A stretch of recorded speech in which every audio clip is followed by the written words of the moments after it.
Sure, will it be? No, it's not in the plan, mainly because we're limited on time, and my umbilicals, the oxygen umbilicals, are too short to allow me to stand up in the hatch. So your first real good view of yourself will be is when you Get out on the surface. Yeah. Right. Are you going to be able to take any television pictures to pan the view, so to speak, to see back home so we can see? From the top hatch? Well, from any place, I mean. Oh yeah, yeah. Every time we stop the rover, and Dave positions the the high gain antenna, turns the TV on, why Houston will do a 360-degree pan with the TV, so that everybody will be able to see where we are. It'll help them get oriented, and it'll help us really. If there's any question about our position, they'll be able to triangulate on the basis of the big features like the mountains, and be able to pin our position down. So it's an excellent site as far as recognizing features and to know where you are. You might be off a little bit, but not very much. Jim, this was touched on earlier in the press conference, but at a morning briefing, a science briefing, there was some discussion about the lack of high-resolution photography, orbiter photography for your site. Mm-hmm. And the gamble, the term was used that it might be going there because of no telling what you might find under, what is it, 15 or 20 meters. Was that the best resolution?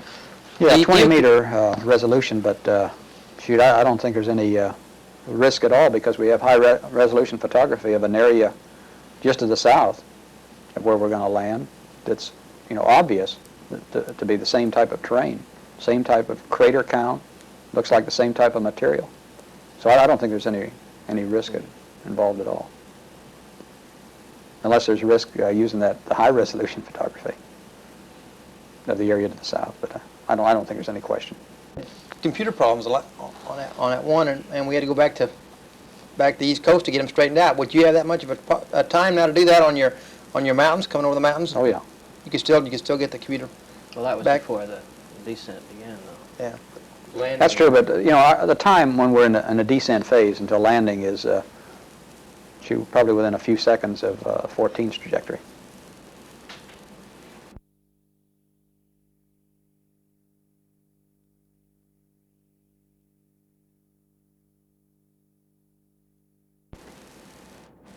Well, are you the type of person that is not excitable, like you just land on the moon, now you got to sleep, get a sleep period? I mean, is it going to be hard to go to sleep for you because knowing what you think's out there, what's been going through your mind that's been out there, and this is what you've been wanting to do for years, and now you got to sit here and sleep or lay here and sleep for a few hours? I don't think it'll bother me at all. I'll figure I'm right in a simulator, I'm really not on the moon. I've conditioned myself to that point. Is that right? I hope I can do that. But really, I'm not on the moon, I'm just in a simulator. Now it's time to go to sleep. We practice those sleep sessions a few times down at the Cape. Jim, when you get down to the front, this was also discussed earlier, but not in any detail. How far, after you drive as far as you can up the slope, whatever it is, in the rover, how far do you think that you and Dave will be capable of going up a slope, assuming it's not too steep? I mean, how would you go up 200 or 300 feet in altitude above the rover? Or we would if the slope, were maybe 5 to 10 degrees. would you go as high as possible? I mean, well, I guess you have to question, why are you going up the slope? If it's just to get a better view out over the valley, why, it's probably ridiculous to do that.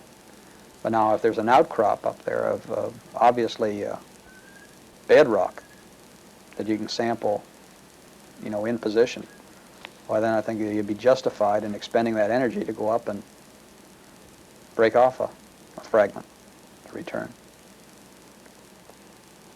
So I think it depends on what the point of interest is. Mm-hmm. But in addition to that, you don't want to get too far away from the rover. You spend a lot of hours in the rover and you know more or less what it'll do on different terrain and everything. What's the worst thing it can run into to slow it down? Is it rocks or? the nature you... No, because I think we'll approach it very cautiously as far as speed, as far as maneuvering, and until we get a feel for 16G. It's just like coming out of the LEM for the first time and experiencing familiarization, with 16G. I think we'll do the same thing with the rover. Do you have any doubts about it working at all? No. Right. Did I think you? the only question is how much dust might it kick up, but What about any of the equipment? If they got to the moon on 14, they had a little trouble with the thumper, and then everyone said, well, that's not unusual. We had trouble with it in Sims. Have you got equipment you're using up there this time that is giving you trouble here? How about the did you drill? ask Dave that question? No, we didn't. So you're safe. We'll catch him in the hole after it's over. Yeah. No, I haven't had any trouble with the equipment I've been training with down there. You had a if problem there with- have been problems identified, we've taken steps to, change the design so it's optimized for the lunar environment.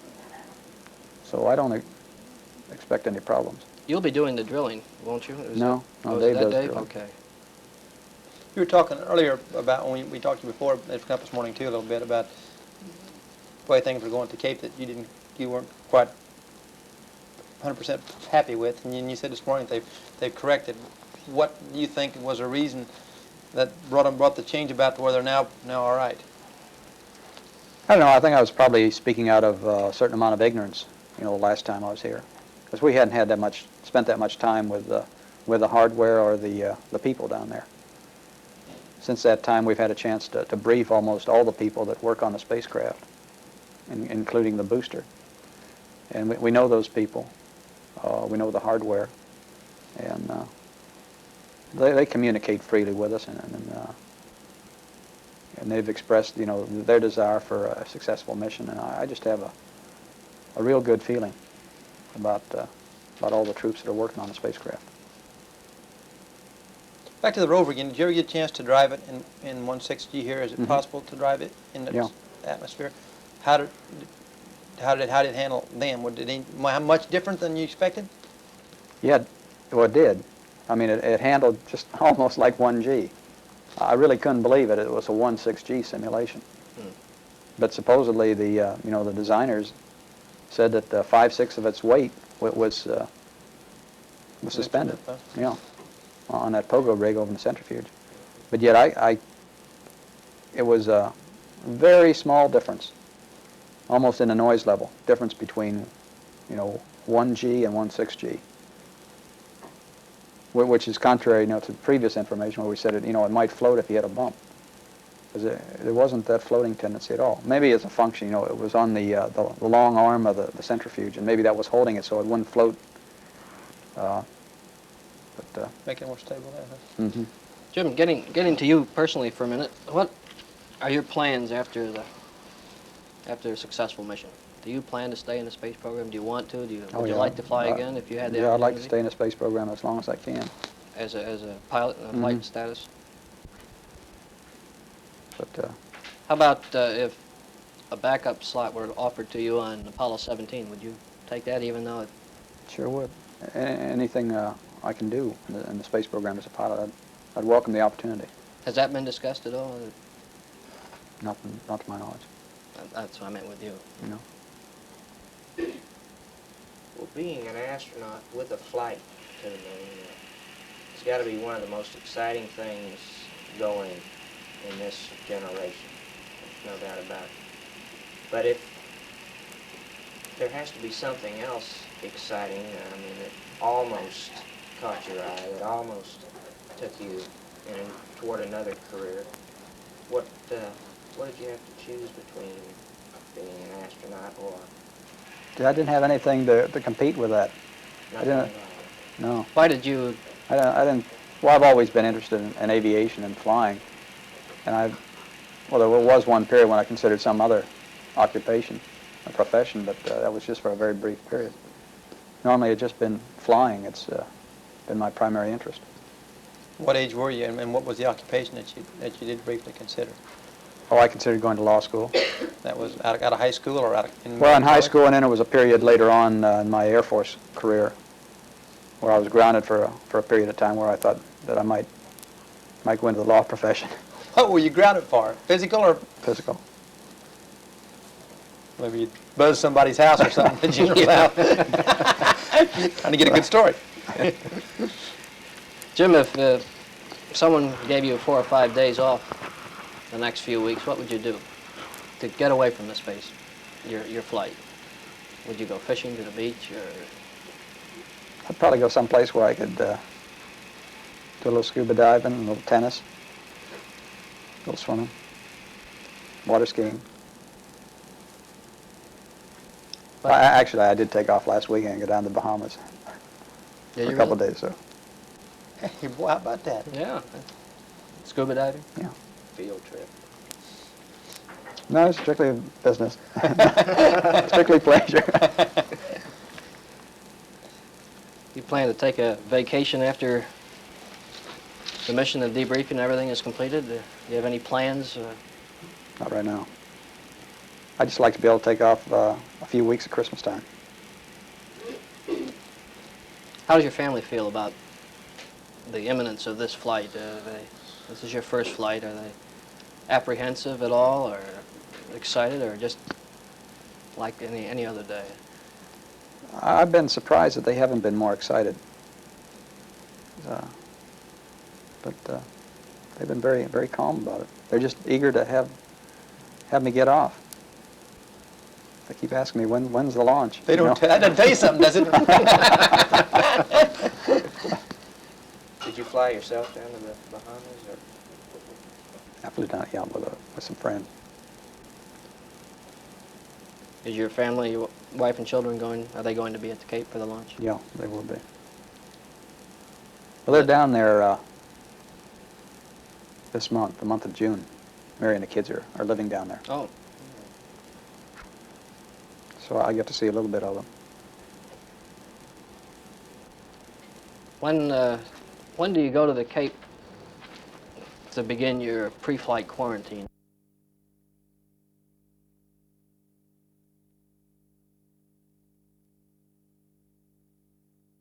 What was that reason they give you?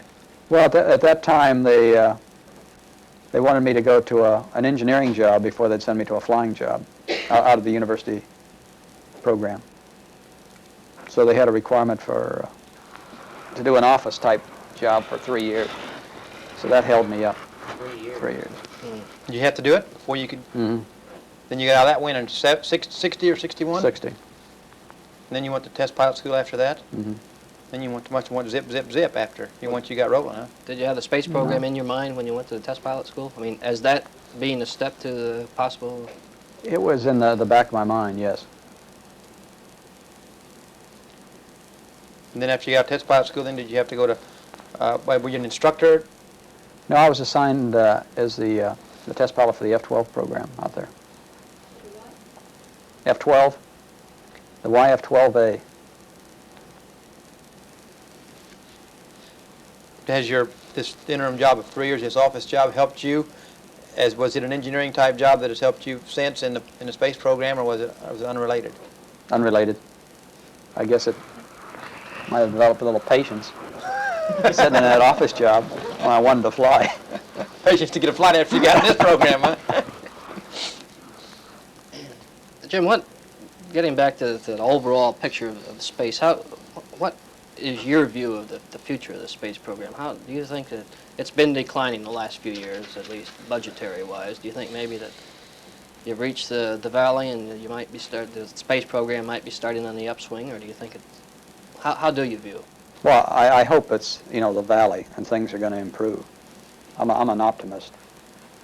And Realistically, though, when you look at all the benefits, we've had from space and the future benefits we can get from space exploration and developments on other planets, I don't see how we can but help but increase the program and move out.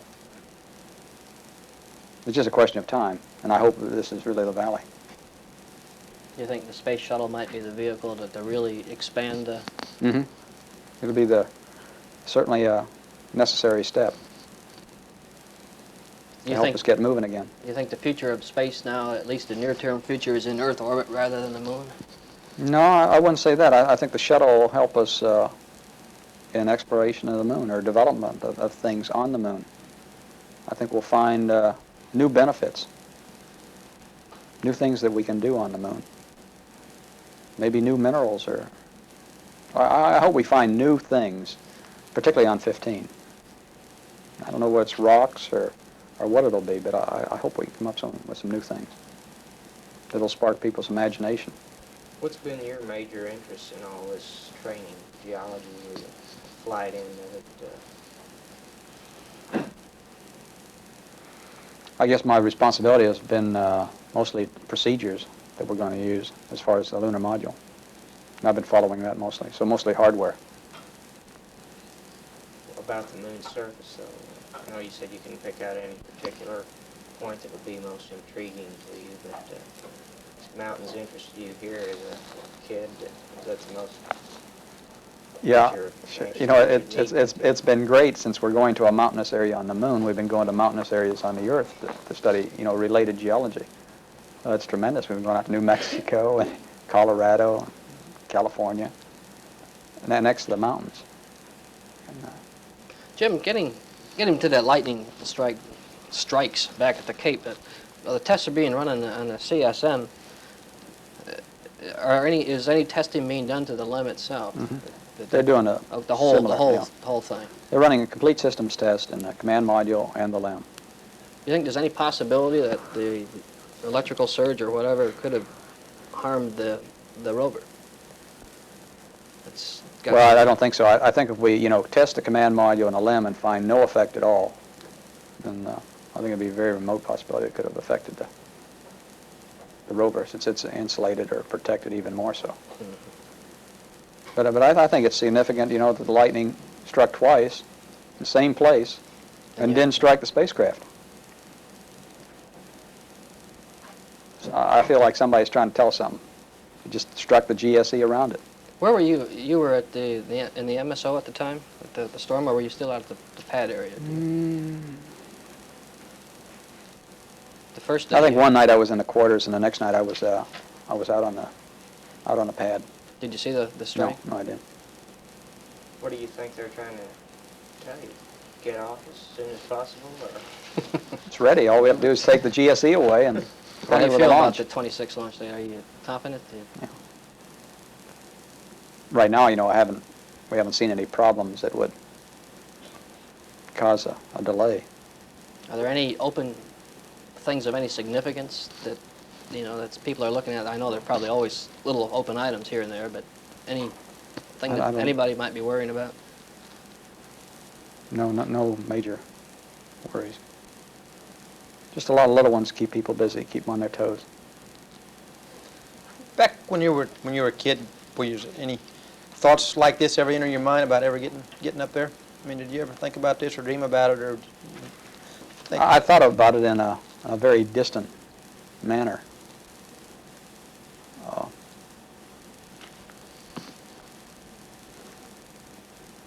And I think I might have made a statement to that effect when I was a kid, that I'd like to go up there sometime. To a teacher, or your mother, or a Sunday school club teacher? My mother claims that I made that statement. She wanted to go to the moon sometime. Huh? Yeah. Well, what? Frankly, I don't remember it. 10 or 11 or? No, I think if I was that old, I probably would have remembered it. I don't know. I'll have to check with her next time I see her. Back when you were 5 or 6 or something. Were you an athlete in school? No, I really wasn't. What was your main interest? The academic or just? Yeah, it was kind of no, I even missed out on that. I was mostly a bookworm. Studied a lot. Studied and worked. Usually had a job after school.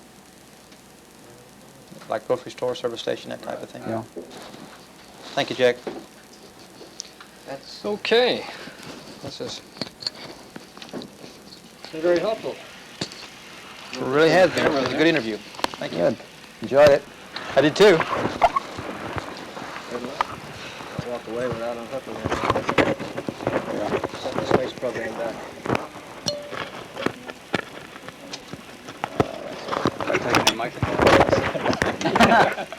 Thank you. Good luck. Thank you very much.